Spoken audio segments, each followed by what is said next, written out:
नमस्कार, मैं दौलत शर्मा और आप देख रहे हैं UIT न्यूज। लोकसभा चुनाव समाप्त होते ही इंडिया अलायंस के बीच दरार आ गई। बड़ा झटका कांग्रेस को फिर दोबारा राजधानी दिल्ली के विधानसभा चुनावों में लग सकता है, क्योंकि आम आदमी पार्टी ने अपने हाथ पीछे खींच लिए हैं इंडिया अलायंस से।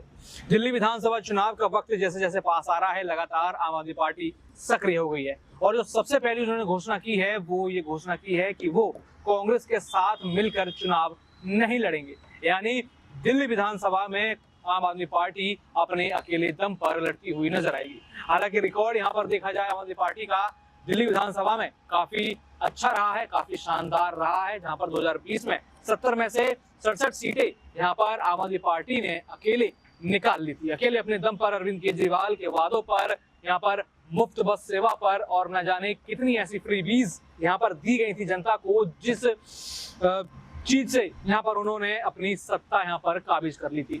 लेकिन कहीं ना कहीं यहाँ पर लगता है कि आम आदमी पार्टी को कांग्रेस से नुकसान है।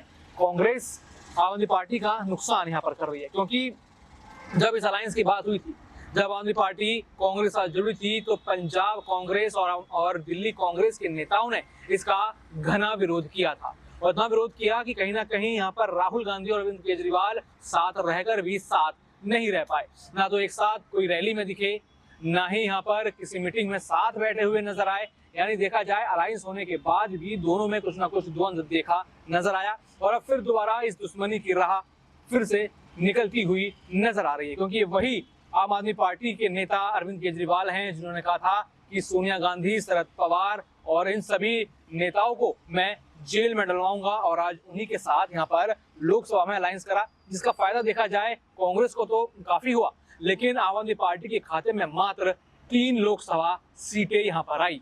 जिस दिल्ली में आम आदमी पार्टी के केजरीवाल बाहर निकल आए थे जेल से और अपनी पार्टी के लिए प्रचार कर रहे थे, जहां पूरा जोर उन्होंने लगाया, वहां पर एक सीट भी नहीं मिली। एक सीट क्या, यहाँ पर थोड़ी देर के लिए लीड भी यहाँ पर चुनावी नतीजों में उनके नेताओं की नहीं आए। तो कहीं ना कहीं आम आदमी पार्टी समझी कि नुकसान कांग्रेस से उनको होना है, या फिर यहाँ पर कोई और रणनीति है, या फिर अरविंद केजरीवाल और राहुल गांधी की दुश्मनी फिर दोबारा क्या थोड़ी बढ़ चुकी है। क्या यहाँ पर आम आदमी पार्टी का विरोध जिस तरीके से यहाँ पर कांग्रेस के दिल्ली के नेताओं ने करा, क्या वो आम आदमी पार्टी को याद आ गया? क्योंकि एक बड़ी जो सूचना है यहाँ पर जारी कर दी गई है, घोषणा कर दी गई है जो आम आदमी पार्टी के मंत्री हैं गोपाल राय, उनके द्वारा, कि हम कांग्रेस के साथ मिलकर विधानसभा चुनाव नहीं लड़ेंगे। लेकिन क्या इस बीच इन दोनों की लड़ाई में, या फिर कह लीजिए गठबंधन टूटने में, बीजेपी को फायदा होगा? आइए ये सब चीजें जानते हैं। हमारे साथी आंसू हमारे साथ हैं। सबसे पहला सवाल ये होगा कि इस फैसले को आप किस तरीके से देखते हैं कि लोकसभा में तो गठबंधन था, हम सब भाई भाई थे, लेकिन विधानसभा आते ही भाई भाई दुश्मन कैसे बन गए? क्या हुआ कि अभी मात्र 1 साल पहले ही, 1 साल या 9 महीने का समय बचा है विधानसभा चुनाव में दिल्ली के, उससे पहले ही यहाँ पर आम आदमी पार्टी ने ये बड़ी घोषणा कर दी और लोकसभा चुनाव खत्म अभी अभी हुआ है, रिजल्ट आया। क्या बड़ी वजह लगती है? बड़ी वजह ये लगती है कि आप दिल्ली की जनता को देखें कि लोकसभा में सिर्फ 3 सीटें और विधानसभा में 67 सीटें, यानी कि जो दिल्ली की जनता है वो आम आदमी पार्टी को 2 तरह से देखते हैं। अगर लोकसभा चाहिए तो वो आम आदमी पार्टी को इतना सपोर्ट नहीं करती, लेकिन अब विधानसभा की बात करें तो खुलकर सपोर्ट कर रही है कि बीजेपी की इतनी प्रचंड जो है जीत हुई थी विधानसभा में, और एक बार फिर से आम नेताओं को यही लगता है कि विधानसभा में किसी अलायंस की जरूरत नहीं है, अकेले अपने दम पर जीतेंगे। यही बड़ी वजह बन सकती है कि यहाँ पर जो आम आदमी पार्टी ने जो फैसला कर लिया है कि वो अकेले लड़ेंगी कांग्रेस के साथ, उनकी कांग्रेस के साथ की जरूरत नहीं है, इस अलायंस की जरूरत नहीं है। ये बड़ी वजह बन रही है कि उन्हें पूरा यकीन है, और यकीन जनता ने दिलवाया है। जहां अब विधानसभा की बात करें तो देखने में भी यही लगता है कि जो आम आदमी पार्टी है अकेले दम पर जीतती हुई दिखेगी। और जैसे कि आपका दूसरा सवाल था कि इससे बीजेपी को फायदा होगा, तो कहीं ना कहीं दिखेगा, क्योंकि अलायंस में यहाँ पर मिले जुले जो थे यहाँ पर मतदाता थे, लेकिन अब ये बढ़ जाएंगे, ये डाइवर्ट होंगे, और कहीं ना कहीं इससे आम आदमी पार्टी को जो एक मार्जिन मिल रहा था अब वो माइनस होता हुआ दिखेगा, और ये बीजेपी के लिए यहाँ पर प्लस पॉइंट बनेगा।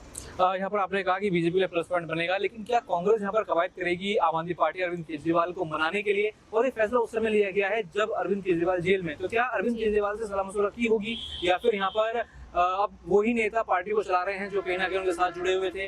क्या लगता है आपको, क्या कांग्रेस आएगी उनको मनाने के लिए? क्योंकि कांग्रेस भी अपनी जमीन यहाँ पर जो है ढूंढ रही है। इसके बाद कांग्रेस पूरी तरीके से समाप्त दिल्ली में नजर आई, और आम आदमी पार्टी ही वो पार्टी है जिन्होंने उनको दिल्ली और कांग्रेस दोनों, माफ कीजिएगा, दिल्ली और पंजाब दोनों जगह समाप्त किया, तो क्या लगता है वो मनाने जाएंगे या फिर कांग्रेस अब अपनी अलग राह चुनेगी? जी देखिए, राहुल गांधी की बात करें तो वो अरविंद केजरीवाल से उन्होंने बात की होगी या करेंगे ये मुश्किल लगता है, क्योंकि आप लोकसभा में ही देख लीजिए जहां भाई भाई का नारा चल रहा था, इंडिया अलायंस हो रही थी, वही कांग्रेस को देखिए आम आदमी पार्टी के लिए कहीं कोई प्रचार नहीं किया। जहां उन्होंने यूपी में अखिलेश के साथ स्टेज साझा किया, लेकिन दिल्ली में वो आम आदमी पार्टी के साथ कोई स्टैंड लेती हुई नहीं दिखी। तो मुझे नहीं लगता कि किसी भी तरह से यहाँ पर कांग्रेस जो है यहाँ आम आदमी पार्टी को मनाने की कोशिश करेगी। सबसे बड़ा पॉइंट यहाँ पर आ रहा है कि जिस तरीके से केजरीवाल गिरफ्तार हुए, जो बीजेपी एक परिवारवाद कहती है, कहीं ना कहीं परिवारवाद का फायदा केजरीवाल को मिलेगा। लोग जो है यहाँ पर इमोशनली कह सकते हैं या सिंपैथी सपोर्ट में आम आदमी पार्टी की जो ये विधानसभा है इसमें आम आदमी पार्टी के साथ दिखेंगे। कांग्रेस एक अपना एक अलग स्टैंड ले सकती है, लेकिन मुझे नहीं लगता कि कांग्रेस अब वापस जाएगी और आम आदमी पार्टी को मनाने की कोशिश करेगी। क्या लगता है कि इस बार कैसा परफॉर्मेंस रहेगा? लेकिन आम आदमी पार्टी का परफॉर्मेंस जब से वो सत्ता में आए हैं या फिर कह लीजिए राजनीति में आए अच्छा रहा है, तो क्या इस बार लगता है फिर दोबारा वही कमाल होगी? क्या इस बार 70 की 70 खाते में हो गया आम आदमी पार्टी के? जी बिल्कुल, 70 की 70 ही खाते में होगी, क्योंकि बताया कि पिछली बार तो काम भी किया था तो 67 ले गई थी यहाँ पर आम आदमी पार्टी, एक बड़ी जीत थी।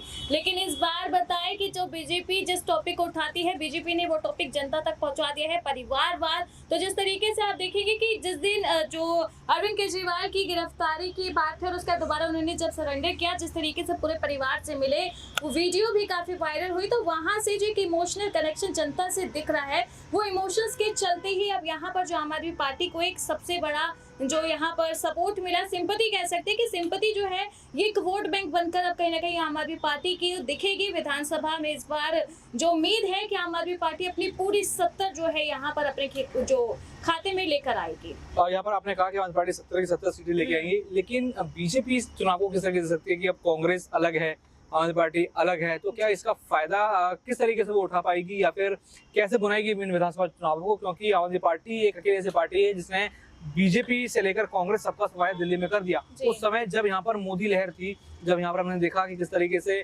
बाकी स्टेट्स को बीजेपी लगातार जीत रही थी, ऐसे में यहाँ पर आम आदमी पार्टी ने उनको हराया। तो क्या लगता है बीजेपी की इस बार क्या स्ट्रेटेजी होगी, क्या प्लान होगा?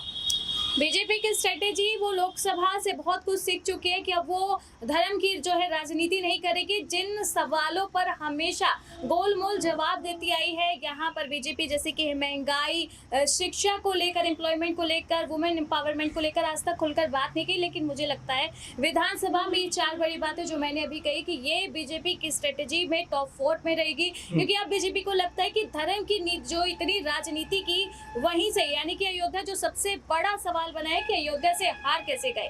तो अब बीजेपी की आंखें खुल चुकी है कि लोगों को धर्म में उतना इंटरेस्ट नहीं है, लोगों को अपने प्रोग्रेस और देश के प्रोग्रेस, अपनी इकोनॉमी, इन सब में जो है ज्यादा बिलीव है। तो लगता है कि इस बार की स्ट्रेटेजी लोकसभा से बिल्कुल हटकर होगी और शायद यहाँ पर कह सकते हैं कि कॉपी किया जा सकता है कि जो आम आदमी पार्टी के जो मुद्दे हैं, जो उन्होंने प्रस्ताव रखे थे, जिसमें उन्होंने बात की थी, अग्निवीर तक को ऐड किया था, हो सकता है कि इस बार बीजेपी अग्निवीर को लेकर कोई बड़ा खेल कर दे और हो सकता है इस वजह से जनता को जो है ट्रैप करके अपने हिस्से में ले ले। बिल्कुल, यहाँ पर बीजेपी को अगर दिल्ली बुलानी है तो कहीं ना कहीं दिल्ली के मुद्दों पर ध्यान देना होगा। दिल्ली में पानी क्यों नहीं है, दिल्ली के जाम पर ध्यान देना होगा, दिल्ली की सफाई पर ध्यान देना होगा, क्योंकि दिल्ली में शायद धर्म वाला जो कार्ड है वो ना चल पाए, हिंदुत्व वाला कार्ड ना चल पाए, लेकिन दिल्ली की समस्याओं तक पहुंचेंगे, दिल्ली वासियों के अंदर तक झांकेंगे तो कहीं ना कहीं आप पाएंगे कि आपने दिल्ली वालों के कितने दुख यहाँ पर देखे और किस तरीके से आपने मदद करी।